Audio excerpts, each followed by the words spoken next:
কোনো ঝগড়াঝাটি করবে না, যাকে নমিনেশন দেয় সেই আমাদের নেতা। আমি রাজনীতিকে পেশা হিসেবে নিই না, আমি এটা মনে করি জনগণের খেদমত করার একটা উপায়। আমি একজন মেসেঞ্জার। আপনারা বিএনপির এই ধানের শীষের উপর ভিত্তি করে আজকে সবাই এই জায়গায় সমবেত হয়েছে। আমার আপনার প্রতি অনুরোধ, নির্বাচনে আমার নেতা, আপনার নেতা, আমাদের নেতা এবং আমাদের নেত্রী যাকে পছন্দ করে, যাকে নমিনেশন দেয়, আমরা তার পক্ষে কাজ করব।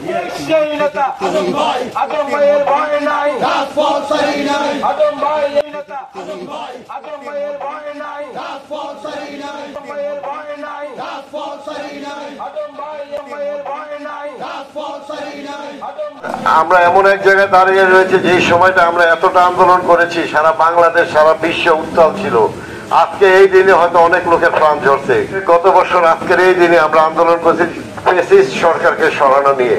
আপনারা তো জানেন, এই সরকার যাওয়ার আগে, এক মাস আগে বাংলাদেশের রিজার্ভ কমে $12 বিলিয়ন নিয়ে আসছিল। $12 বিলিয়ন আসলে আর কোনো এলসি হয় না। যদি এলসি না হয় তাহলে আমাদের দেশে ডাল আসে বিদেশ থেকে, গম আসে বিদেশ থেকে, তেল আসে বিদেশ থেকে। আমরা ওষুধ বানাই, কিন্তু ওষুধের র মেটেরিয়াল ওটা আসে বিদেশ থেকে, ওটা আসা বন্ধ হয়ে যেত। এই সরকার যদি আর 6 মাস থাকতো, বাংলাদেশে হসপিটালে কোনো ওষুধ থাকতো না, আমাদের কোনো ইম্পোর্ট হইতো না। এই সরকারের আমলে বলতো যে কাঁঠাল দিয়ে বার্গার বানাও। এরা কিভাবে দেশটাকে ধ্বংস করছে। আপনার ইন্ডিয়া থেকে সস্তা, বিনা শুল্কে, বিনা ট্যাক্সে ওরা ঢুকাইতো পেঁয়াজটা ঢুকানোর পরে করতে কি, যে আমার দেশে যারা শ্রমিক আছে, ইন্ডিয়া তো খুব দরিদ্র দেশ, তা আমার দেশে যে শ্রমিক আছে, এরা যে প্রোডাকশনটা পেঁয়াজটা তৈরি করতো, এটার দাম একটু বেশি হয়ে যায়। তখন ওরা করতো কি, ইন্ডিয়াতে $1 কমে আমাদেরকে মালটা দিয়ে করতো কি, আমাদের যে কৃষকরা যে পেঁয়াজ রসুন যে হইতো আগে শীতকালে, এটা বন্ধ হয়ে গেছিল।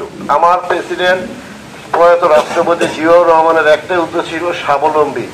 স্বাবলম্বী শুধু চাকরির মাধ্যমে হবে না।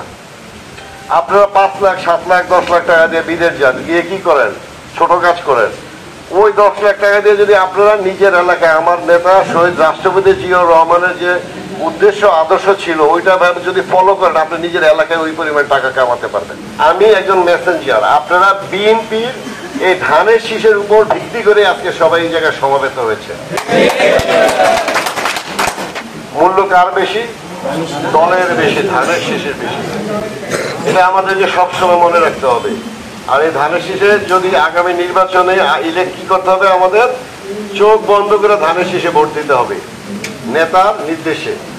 তা আমার আপনার প্রতি অনুরোধ, নির্বাচনে আমার নেতা, আপনার নেতা, আমাদের নেতা এবং আমাদের নেত্রী যাকে পছন্দ করে, যাকে নমিনেশন দেয়, আমরা তার পক্ষেই কাজ করবো।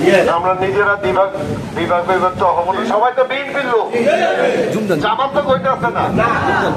তাহলে আমার প্রশ্ন হলো, আমরা মারামারি যেন না করি।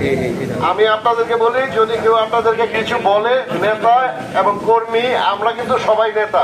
আমার নেতা হলো, নেত্রী হলো বেগম খালেদা জিয়া, আর আমার নেতা হলো জনাব তারেক রহমান। তাহলে আমরা সবাই কর্মী। আমাদেরকে যদি কোনো কর্মী খারাপ কিছু বলে, এটা আপনারা রিপোর্ট করবেন।